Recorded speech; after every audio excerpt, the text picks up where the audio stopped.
a quote. It says, "Hope needs to breathe and dreams need redemption." Yeah. Yeah.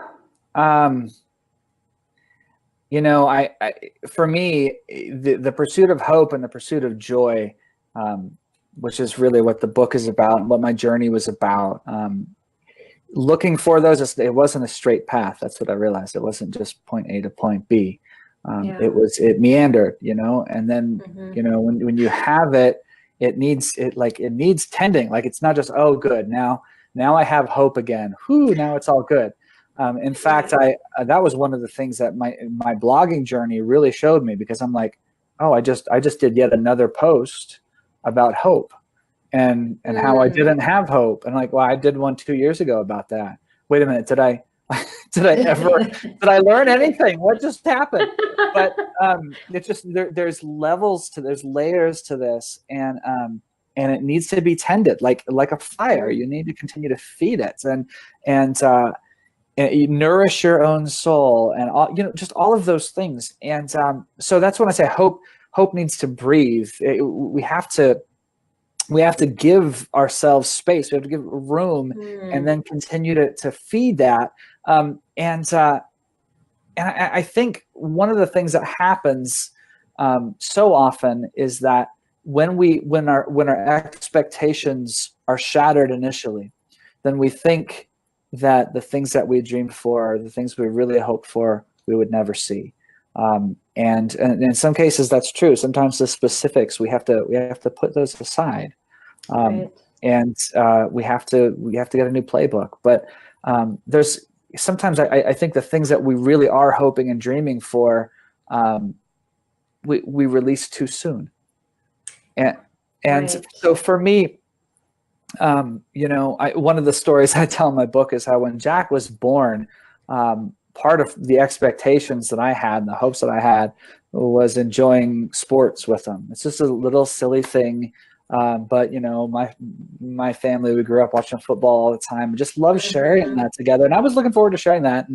And he was almost born on the Super Bowl. My wife went into labor in the first quarter of the Super Bowl. Yeah. And she actually said to me, Peggy, she said, we can stay till the end of the game. Okay. That's what she said. Now, I thought about it, but I didn't do it. Because I thought, I'm going to tell this story for the rest of my life, and every woman I see is going to say, you did what? Right, exactly. You had already had 2 children before. You kind of knew it. We did. We knew it would take a while, but anyway. So the reason I bring that up is I had to give that whole dream up early on. Like, okay, we're never going to want, you know, that's not going to be it. And that wasn't the totality of it. It was just one little thing. But what my heart was really longing for was just like to enjoy something with him and just to be together. And so I let that go years ago and just decided that's not something that's going to happen. But now on Sundays, he goes home. We have 2 services at my church. He goes home after the first service and I come home, and in the fall I say, you know, Jack, what are we going to do today? He says, first church. I say, okay, first church, then home. I say, then what? Then football. And he started asking for it. He started asking, football, Dad? And so now on Sunday afternoons, I come and I lay down on the couch and he sits next to me and watches football. Cool. He's not always paying attention. He's running around flapping his things, but we're together. And so for me, when I say that hope, that our dreams need redemption, I think sometimes, I don't know if this makes any sense, but sometimes it's like we have these daydreams early on, and we have these expectations, and they're very simplistic, and we want to go after those things. But I think a lot of times that our daydreams have to first be broken. You know, we have to face disappointment before they really become meaningful. And so I faced disappointment, but now it's meaningful. Now the fulfillment of the little part of that thing is actually really meaningful. Like, oh, I know how hard I fought for that thing. So rather than letting hope die, when the disappointments come, rather than letting them die, that we can feed them. We can tend We can tend to the little bit of hope that we might still have left. Maybe it's just embers, but to blow on those embers and to continue to move forward, to continue to pray. And the fact is, we have no idea what might happen. Exactly. Yeah, we almost feel like we're setting ourselves up for disappointment, but yet, it's interesting because I don't think when you were thinking of watching football with your son, that you thought of watching football with your son the way it happens right now. Right. But the way God allowed you to release that perfect image to then take what he has given you is what you have.